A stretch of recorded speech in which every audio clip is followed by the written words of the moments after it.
नमस्कार। आज हम लोग देखेंगे। अब जैसे कि आप सबको वेट था, 43rd जीएसटी काउंसिल की मीटिंग आ चुकी है। इस मीटिंग में काफ़ी सारे गवर्नमेंट ने एग्जेम्पशंस दिए हैं।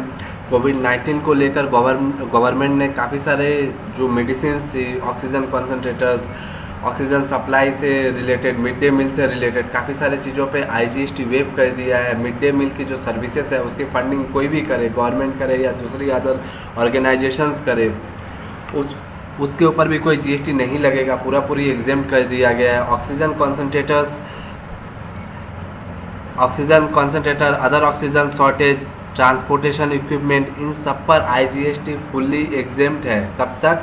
31 अगस्त 2021 तक।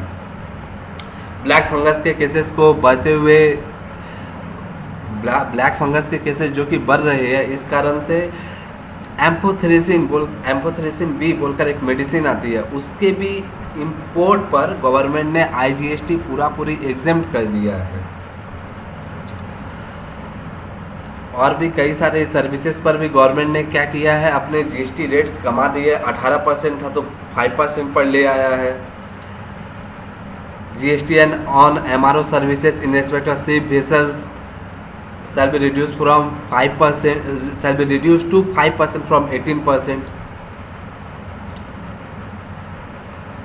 अब आ जाते हैं जिसका हम सबको इंतजार था बहुत दिनों से, जीएसटी एमनेस्टी स्कीम 2021 की। जैसा कि आप लोग जानते हैं, पिछले साल गवर्नमेंट लाई थी जीएसटी एमनेस्टी स्कीम। ठीक उसी तारीख से जुलाई से लेकर सितंबर तक चला था।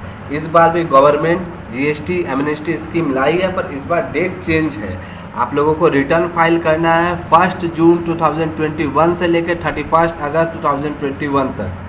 अगर आप कोई भी रिटर्न अगर फाइल करते हैं 30 जून को या 29, अगर आप कोई भी रिटर्न फाइल करते हैं 31 मई या 29 मई को, तो आप जब नेक्स्ट मंथ के रिटर्न में जाओगे तो आपको यूजुअल फाइन लगेगा। लेकिन अगर आप 1 जुलाई 2021 को अगर फाइल करते हो तो आप जब नेक्स्ट मंथ का रिटर्न आप सबमिट करने जाएंगे तब वहाँ पे 500 रुपये की फाइन होगी। लेट फी का गवर्नमेंट ने क्या किया, यहाँ पे कैपिंग कर दिया है।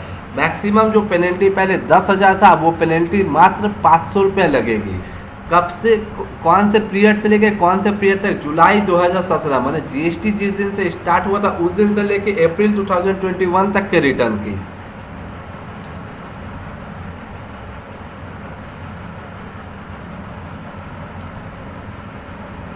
यहाँ पर गवर्नमेंट ने पूरा जो सेक्शन 47 के अंदर, सेक्शन 47 सीजीएसटी एक्ट के अंतर्गत जो लेट फीस लगता था, गवर्नमेंट ने यहाँ पर उसका पूरा डिटेल दिया कि कैपिंग किस तरह से किया गया है।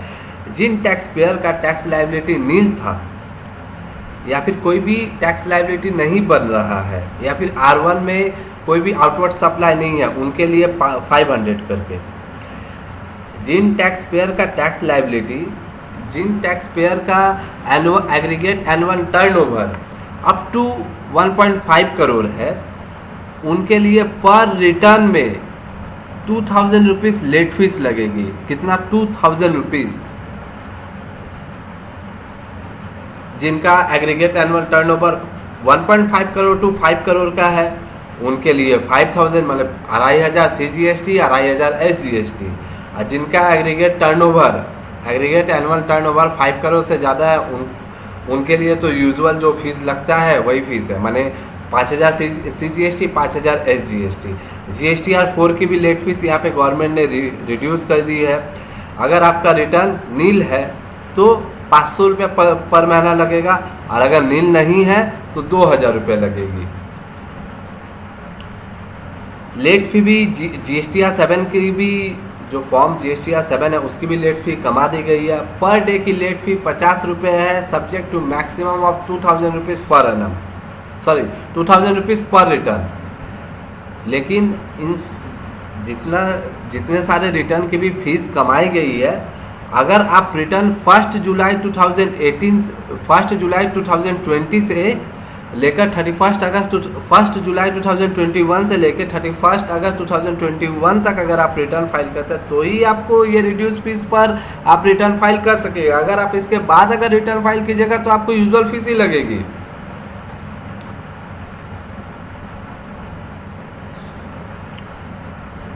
आगे देखते हैं आगे क्या कोविड-19 रिलीफ कोविड-19 के कारण जो टैक्स पेयर को जिन जिन चीज़ों में दिक्कतें आ रही हैं रिटर्न फाइल करने में, इसलिए गवर्नमेंट ने क्या किया है कि GSTR 1 की जो डेट है, GSTR 1 PMT 06 में जो पेमेंट की जाती है उन पर इंटरेस्ट कमाकर 18% की जगह 9% कर दिया है।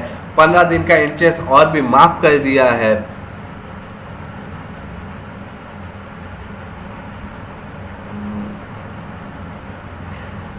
मई महीना की GSTR 1 को ड्यू डेट से और भी 15 तारीख तक बढ़ा दिया गया है। और क्या है 31 अगस्त 2021 तक जो जितने सारे प्राइवेट लिमिटेड कंपनी OPC जितने भी सारे कंपनीज है, कंपनी EVC के थ्रू रिटर्न फाइल कर सकते हैं। बहुत लोगों के पास कोरोना के कारण, लॉकडाउन के कारण या कोविड-19 के रेस्ट्रिक्शन के कारण डिजिटल एक्सपायर कर गया, डिजिटल सिग्नेचर अवेलेबल नहीं है ऑफिस में, तो EVC के थ्रू भी आप लोग रिटर्न फाइल कर सकते हैं। यहाँ पर रिलैक्सेशन दिया गया वो सेक्शन 168 के अंदर। Time limit for completion of various actions by any authority और by any person under GST act which fall during the period from 15 April to 29 June to be extended to 30 June 2021 subject to some exceptions. और ये जो relaxation है section 168 के अंदर, actually इसके ऊपर अभी सुप्रीम कोर्ट का डिसीजन आना बाकी है। सुप्रीम कोर्ट का जो डिसीजन आएगा उसके ऊपर ही फाइनल वर्डिक्ट होगा। और यहाँ पर GSTR 9 और एनुअल रिटर्न, GSTR 9 जो कि एनुअल रिटर्न है, GSTR 9C जिसको GST ऑडिट भी कहते हैं, उससे लेकर बहुत इंपॉर्टेंट यहाँ पर अनाउंसमेंट किया गया है इस प्रेस रिलीज में। अभी ये बात बोला गया है कि पहले GSTR 9C को और भी सिंपल बनाया जाएगा। कैसे सिंपल बनाया जाएगा? पहले GSTR 9C या तो कोई चार्टर्ड अकाउंटेंट या फिर कोई कॉस्ट अकाउंटेंट ही सर्टिफाई कर सकते थे, बट अब क्लाइंट खुद इसको सेल्फ सर्टिफाई कर पाएगा। अब वो देखने वाली बात है कि कितना वो सेल्फ सर्टिफाई होता है। फाइलिंग ऑफ फॉर्म इन जिनका टर्नओवर अप टू 2 करोड़ है उनके लिए GSTR 9 या 9A भरना पूरी ऑप्शनल है। जिनका टर्नओवर 9 जिनका एग्रीगेट एनुअल टर्नओवर 5 करोड़ से ज़्यादा है, जिनका एग्रीगेट एनुअल टर्नओवर 5 करोड़ से ज़्यादा है उनके लिए GSTR 9C भरना कंपलसरी है फिनेंशियल ईयर 2021 के लिए।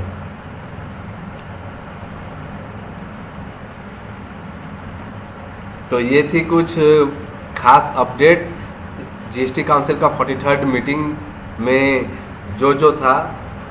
उम्मीद करता हूँ मैंने सभी पॉइंट्स आपके सामने रखा है। ये प्रेस रिलीज का लिंक मैं डिस्क्रिप्शन में बॉक्स में दे दूंगा, आप चाहे तो वहाँ से आप डाउनलोड कर सकते हैं। ऐसे ही अपडेट्स पाने के लिए हमारे चैनल को लाइक और सब्सक्राइब करें। Thank you.